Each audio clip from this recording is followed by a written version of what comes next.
everybody, welcome to my channel. This is the first time we're getting together here, so I'm very excited to see all of the new followers and subscribers. I hope you guys are enjoying and coming back for more. It's been again quite a crazy week, and not just because my wife is 9 months pregnant and we're expecting every day now, but there is a lot of media interest in my story and what's going on. And there was a podcast that was done with a couple guys that came to shoot in my garage, and we had a very interesting interview and a video that is being made by another crew. So definitely some exciting things to expect, and hopefully you guys can give me feedback in all of the process.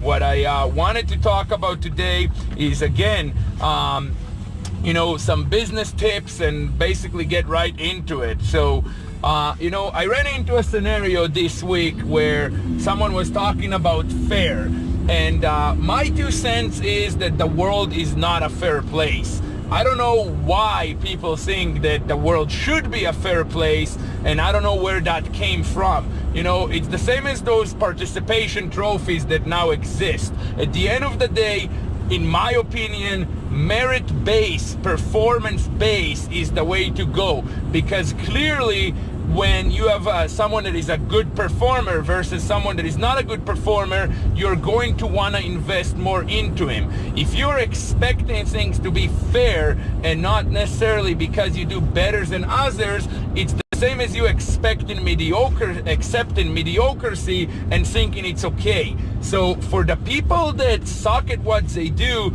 absolutely, they might look at life as, oh, that's not fair. I find for the people that deserve the best, they don't look for things to be fair. They just look for success and the positive and the good that they can get out of any situation. In 2017, when numbers dropped in Canada, under my region, a lot of people were talking about how basically the economy took a hit, this and that, but reality doesn't matter, okay? It's my job as the guy that overlooks the production in the country to find solutions. When someone tells you something is not fair, you gotta look at it as it is what it is, and how can I take advantage and how can I own this situation. In my case, in 2018, I decided to go back to the front lines, to knock doors and lead from the front. It's really important, in my opinion, that you don't necessarily look for the fairness in a situation, but to just, how do I stay in control? When I'm in control, I can decide if it's fair or it's not fair, and I can always adjust things. Okay, it kind of goes hand in hand with no excuses mentality. So if you're going into business, you got to ask yourself, am I going to succeed in business unless A, B, C, and D happen? Or am I going to succeed in business, period?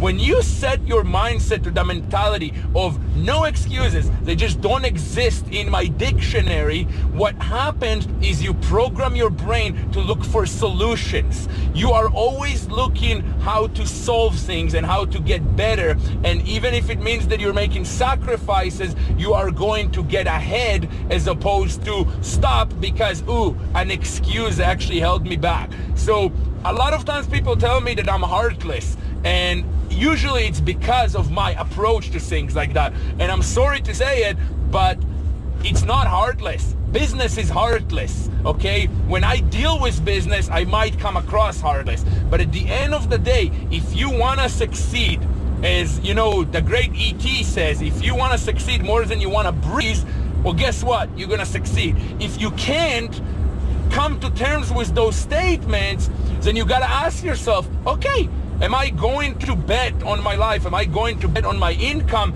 and hopefully make it, or hopefully not run into these situations and excuses that are going to exist? I just want you to keep that in mind when you're going into anything. Now, the last thing I want to actually talk about is the power of being evaluated, okay? Merit-based, the power of performance-based.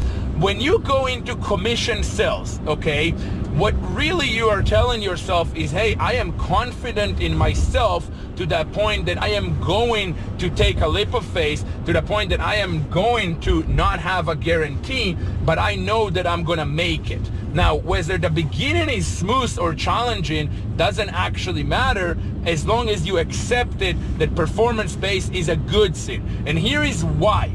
Imagine if you're making $20 an hour, and let's say you are a monster and your employer allows you to work for 16 hours a day. Your cap, over your head, there is a cap that says you are making $320 a day. Even if you make 100% on overtime, you are still capped at, I don't know what it is, let's say $500 a day.